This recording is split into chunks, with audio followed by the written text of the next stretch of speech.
Tail light डोळे मिचकावत होते. आज घाटात वर्दळ नव्हती. सभोवताली पूर्ण शांत. फक्त शीळ घालणारा वारा आणि दुतर्फा असलेल्या झाडांच्या पानांची सळसळ ऐकू येत असलेली. दोघांचा डोळा लागला. जरा भराने एक विचित्र आवाज ऐकू आला.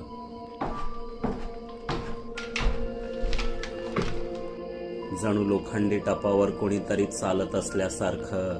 छोटू दचकून उठला. घाबरून म्हणाला, अण्णा, वर कोणीतरी हाय. ट्रकच्या टपावर कोणीतरी चालतंय. अण्णा उठले. ड्रॉवर मधून टॉर्च काढला. बाहेर गेले.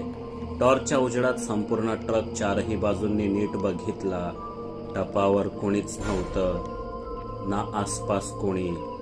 धुकं मात्र जरा जास्तच दाट झालेलं. ते पुन्हा आत येतात.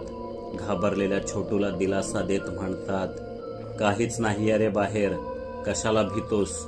धुक्यात आवाज जरा वेगळाच वाटतो. दोघे पुन्हा आपापल्या सीटवर अंगावर चादर ओढून बसले. 5-10 मिनिटं सुद्धा झाली नसतील तेवढ्यात पुन्हा तसाच आवाज, यावेळी अजून जोरात.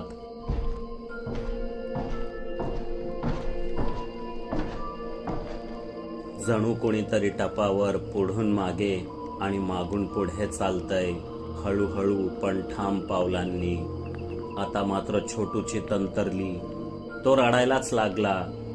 अण्णावर नक्की काहीतरी हाय, मला स्पष्ट ऐकू येतंय बघा.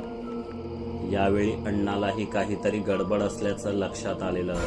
पुन्हा बाहेर जाऊन बघण्याची हिंमत त्यांच्यातही नव्हती. झोप कधीच उडालेली. त्यांनी घाबरून इंजिन सुरू केलं.